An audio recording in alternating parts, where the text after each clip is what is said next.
ನನ್ನ ಪ್ರೀತಿಯ ಎಲ್ಲಾ ವೀಕ್ಷಕರಿಗೂ ಮತ್ತೊಮ್ಮೆ ನಮ್ಮ ಚಾನಲ್ಗೆ ಹಾರ್ದಿಕ ಸ್ವಾಗತ ಸುಸ್ವಾಗತ.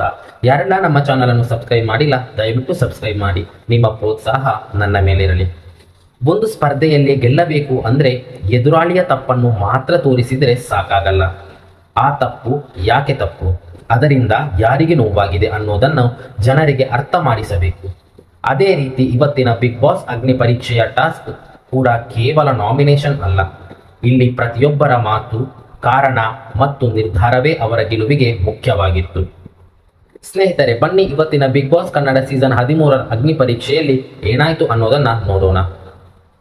ಅಗ್ನಿ ಪರೀಕ್ಷೆ ಪಾಸ್ ಆಗಬೇಕು ಅಂದ್ರೆ 4 ಜಡ್ಜಸ್ಗಳ ಪೈಕಿ ಒಬ್ಬರನ್ನು ಸೂಕ್ತ ಕಾರಣ ಕೊಟ್ಟು ನಾಮಿನೇಟ್ ಮಾಡಬೇಕು. ಅಷ್ಟೇ ಅಲ್ಲ, ನಾಮಿನೇಟ್ ಮಾಡಿದ ಜಡ್ಜ್ ಫೋಟೋವನ್ನು ಬೆಂಕಿಗೆ ಹಾಕಿ ಸುಡಬೇಕು. ಹೀಗಾಗಿ ಇದು ಸಾಮಾನ್ಯ ಟಾಸ್ಕ್ ಆಗಿರಲಿಲ್ಲ. ಯಾರನ್ನು ನಾಮಿನೇಟ್ ಮಾಡಬೇಕು, ಯಾವ ಕಾರಣ ಕೊಡಬೇಕು ಅನ್ನೋದು ಪ್ರತಿಯೊಬ್ಬರಿಗೂ ದೊಡ್ಡ ಸವಾಲಾಗಿತ್ತು. ನಾಮಿನೇಷನ್ ಪ್ರಕ್ರಿಯೆ ಶುರುವಾದಾಗ ಕೆಲವರು ಚಂದನ್ ಶೆಟ್ಟಿ ಅವರನ್ನು ನಾಮಿನೇಟ್ ಮಾಡಿದರು. ಅದಕ್ಕೆ ಅವರು ಆಟವನ್ನು ಹೇಗೆ ಅರ್ಥ ಮಾಡಿಕೊಂಡರು, ಸೋತರೂ ಕೂಡ ಮತ್ತೆ ಗೆಲ್ಲುವ ಸ್ಟ್ರಾಟಜಿಯನ್ನು ಹೇಗೆ ರೂಪಿಸಬಹುದು ಅನ್ನೋದನ್ನು ತಿಳಿದಿದ್ದಾರೆ ಎಂದು ಕಾರಣ ನೀಡಲಾಯಿತು.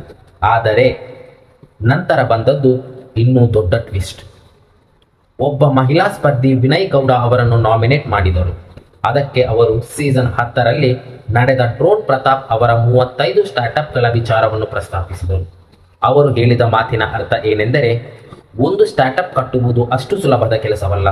ಅದಕ್ಕೆ ಪರಿಶ್ರಮ, ಸಮಯ ಮತ್ತು ಸಾಕಷ್ಟು ಶ್ರಮ ಬೇಕಾಗುತ್ತದೆ. ಆದರೆ 35 ಸ್ಟಾರ್ಟ್ಅಪ್ಗಳನ್ನು ನಡೆಸುತ್ತಿದ್ದೇನೆ ಎಂದು ಹೇಳಿಕೊಂಡು ನಿಜವಾಗಿಯೂ ಆ ಕ್ಷೇತ್ರದಲ್ಲಿ ಕೆಲಸ ಮಾಡುತ್ತಿರುವ ಫೌಂಡರ್ಸ್ಗಳಿಗೆ ಅವಮಾನ ಮಾಡಿದಂತಾಗಿದೆ ಎಂದು ವಿನಯ್ ಅವರ ಮೇಲೆ ಆರೋಪಿಸಿದರು.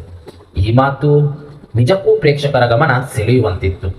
ಏಕೆಂದರೆ ಇಲ್ಲಿ ಕೇವಲ ಆಟದ ಬಗ್ಗೆ ಮಾತನಾಡಲಿಲ್ಲ, ಹೊರಗಿನ ಜಗತ್ತಿನ ಪರಿಶ್ರಮ ಪಡುತ್ತಿರುವ ಉದ್ಯಮಿಗಳ ಗೌರವದ ಬಗ್ಗೆಯೂ ಪ್ರಶ್ನೆ ಎತ್ತಲಾಯಿತು.